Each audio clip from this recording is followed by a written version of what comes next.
Hoppa! Hey! Hello, world! What's up? Oh, wow, that's a nice mug you got there. Nice. Oh, my mug? I like your mug too. What does it say? What's happening? I think it says hashtag Tarlos. Cheers, baby. everybody. Thanks for joining. It's my first live ever. I have no idea how to do this, but First we're one doing ever. it. We're popping his IG live. Oh, cherry. yeah. Oh, Hello. that cherry is so popped. Look at that. It's going to be hard for Sideways. them. Sorry. However, we have a bowl of questions, everyone. Yes, we do. Right here. Right here. Okay. Let's start it up. Wait, hold on. First, before we start, anything. Okay. Again, I wanted to apologize for having to reschedule the first one. And I know you guys understand why. And everything you have written me literally helped me get through it. And I love you guys for that. And you were mega supportive through the whole process. I didn't get one negative comment, one nasty comment ever. So I thank you for that. And this one's for you guys. Come on. Let's do it. All right, we're going to start with the first question. Where's ready, Rick? We are All so right. good at this. Okay. So, in two parts. This is from Justin Scat. Yeah. What's it What's it like being on a show that derives from another? Is there a lot of pressure to meet any expectations? Great first question. Yeah, great question. Right? Oh, thank you. What is it like to be on a show that derives from another? Well, I think both shows have. I think even though Lone Star derives from 911 Mothership, I think Lone Star. Fair song. I think it stands on its own. It's its own entity, its own energy, its own storyline. Both shows are amazing to watch and to be part of. But I don't think there is any. I don't feel any pressure. No, I don't feel any pressure. Yeah. I just feel it's like an honor that we get to sort of almost piggyback off the original show and sort of use the algorithm that they know works and use their method of like the rescues that we see, the character development, and honestly getting you guys, the fans. Like, we get a massive fan base from that show coming here and hopefully trusting that we can do the Mothership justice. And you guys seem to love both shows, and that's the plan. We never want it to be like our show and their show. It's all part of the 911 world. But yeah, we have our distinct nuances that are different, and we have obviously different characters, but it all, I think, is one big 911 family, and that's the beauty of what Ryan Murphy and Tim and Brad Falchuk have created here. Yeah. The family aspect of both Lone Star and look, believe me, we're all hoping for a crossover just as much as you guys, but we have no idea. We don't know anything. No clue. We know nothing. We know nothing. We just have coffee mugs. Hell you go. All right. I mean, that's a cool perk. It is. Right here. All right, second question. This second question. We have 871 people. Cool. Let's do it. All right, this one comes from at Hinton's Drew. Question is, what has been the most exciting thing about starting this new journey with 911 Lone Star? Oh my God. Well, it's my biggest gig ever. It's the biggest production I've ever worked on. It has the biggest actors I've ever worked on, the biggest producers, right? Literally just across the board, it's the biggest job in my career so far.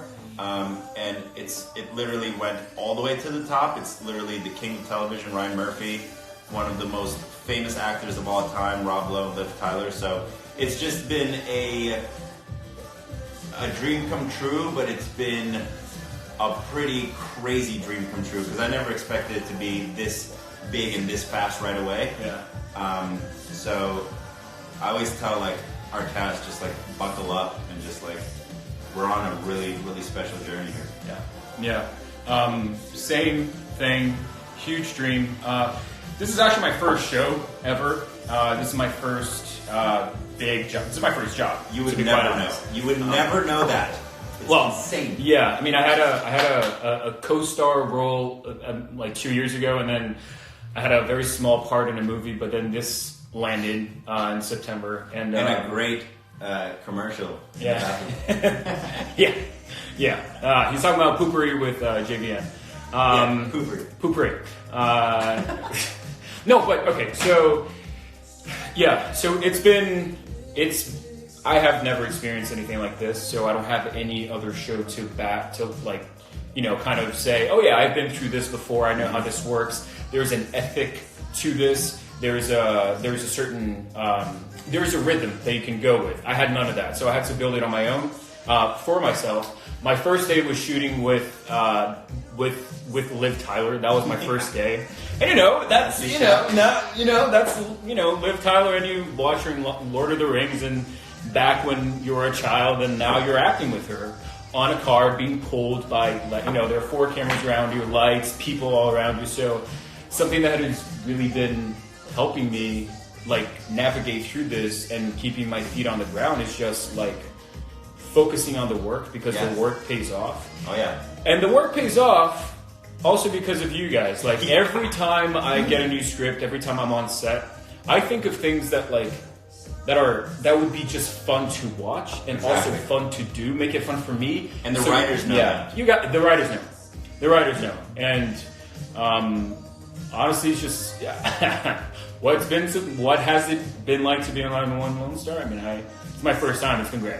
It's been amazing. It's a dream. And not to keep talking about this one question, but you're literally learning from day one from Liv Tyler, who's been in this forever. So it's like we have insanely talented teachers on set at all times. So it's like I'm learning every single day. I'm not some like veteran, but even if you're a veteran, I think you should still want to learn more about this craft and just this job. It's a really special one. So we talked about this. It's like walk in like it's your first day. Always treat it like the first time.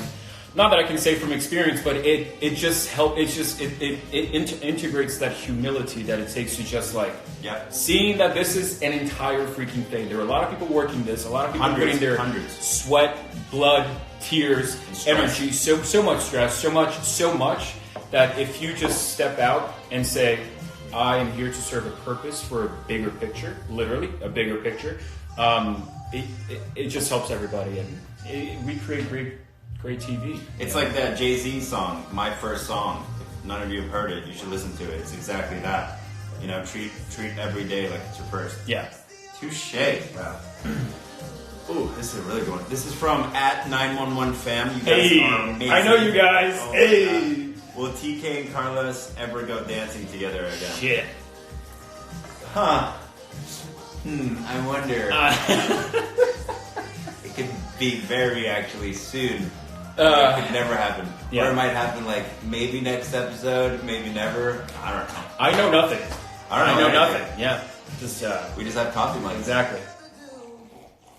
My turn. Okay. All right.